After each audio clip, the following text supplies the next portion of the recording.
in the far northern reaches of the world, where the sun touches the ice only for a moment, the Inuit people whisper of ancient spirits, and among them, none is more powerful than the one who rules the depths below. In this harsh land of ice and bone, small villages clung to life beside the frozen sea. And in one such village lived a quiet girl named Sedna. Inside her small snow and hide home, Sedna lived a life of quiet simplicity, a world of warmth held together by firelight and silence. But in a land where survival leaves little room for dreams, even a father's love can be hardened by fear and hunger. That night, as the wind screamed across the ice, Sedna's father called her out, bringing with him a choice that would change her fate forever. Long after the voices in the village went silent, from the darkness of the frozen horizon, a stranger approached. Silent, beautiful, and unknown. No one had seen him before. No one knew where he came from. Drawn by curiosity and the promise of something beyond her lonely life, Sedna stepped out into the snow. The stranger spoke with a voice smooth as the winter wind, gentle, warm, and almost too perfect. But Sedna was not alone. From inside the warmth of their home, her father saw the stranger, and something in his eyes froze the old hunter's heart. He stepped between them, shielding his daughter from a danger he could not yet name, but could feel in his bones. Sedna's heart trembled. A part of her longed for warmth, for love, for a life she had never known. Her father's warnings echoed in her mind, but so did her loneliness. And in that single moment, she stepped toward the stranger, a choice made from longing, unaware of the shadow waiting behind his smile. With a heart full of hope and a fear she did not yet understand, Sedna stepped toward a life she believed would save her. She did not look back for long. Some journeys begin with love and end with truth far colder than the sea. The stranger led Sedna far from her village, farther than she had ever dared to go. As the sea darkened and the storm awakened, she felt fear tighten in her chest, a fear he did not share. Before them rose the island, whispered about in old Inuit tales, a place no human had ever returned from. As they walked across the glowing ice, a cold truth crept into Sedna's bones. This path, this island, none of it belonged to humans. And with every step, she felt it more clearly. The one beside her was no man at all. At the top of the world, the truth stood waiting. The stranger's smile faded, and something ancient stared back at her from behind human eyes. In its place rose a creature of storm and shadow, a being whose wings could command the sky itself. Sedna had not married a man. She had been claimed by a monster.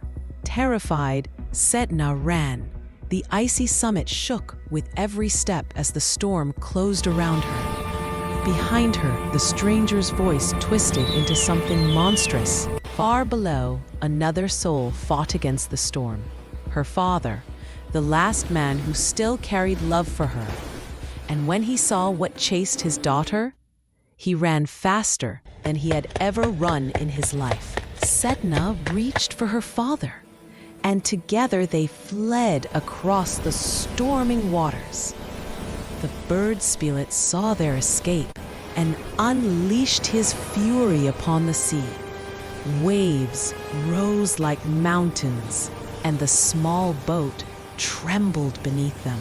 Then, in one terrible moment, the world beneath Sedna shattered. She fell down, down into the silent, frozen sea. She tried to climb back, clutching the boat's edge, calling for help, calling for the one she trusted most. But fear can turn even love into cruelty. Her father, desperate, trembling, lifted his paddle, not to save her, but to save himself. With a shaking hand, he struck her fingers, once, twice, again, and her fingers fell into the deep sea. Yet the sea holds its own wisdom. Nothing given to its depths is ever truly lost. Where her fingers sank, creatures of the sea emerged, all of them living reminders of the girl who had fallen. Sedna sank with them, cold and broken, her heart heavy with betrayal. The storm above faded, and the world below opened like a dark, ancient mouth. In that cold quiet, her fear became something deeper. The creatures of the ocean gathered around her, not as predators, but as protectors. Whales circled her like guardians of an ancient crown. Seals brushed gently against her skin. Fish shimmered like tiny stars. And in the quiet darkness, Sedna's sorrow began to change. Her helplessness hardened into strength. Her grief sharpened into power. Her voice, once fragile, became the voice of the sea itself. The ocean rose with her. Currents swirled. Ice shifted. A throne of bone and coral formed beneath her. Not built, but summoned. Her hair flowed like living water, growing longer, darker, endless. Her hands, broken and changed, became the roots of tides and the mother of every creature that swam beneath the waves. And so Sedna, the forgotten daughter, the betrayed bride, the girl cast into the sea, rose as something greater. From that day forward, the sea had a ruler. Every wave carried her memory, and every creature swam under her watchful grace. A guardian born from sorrow, yet bound forever by love for all who lived in the deep.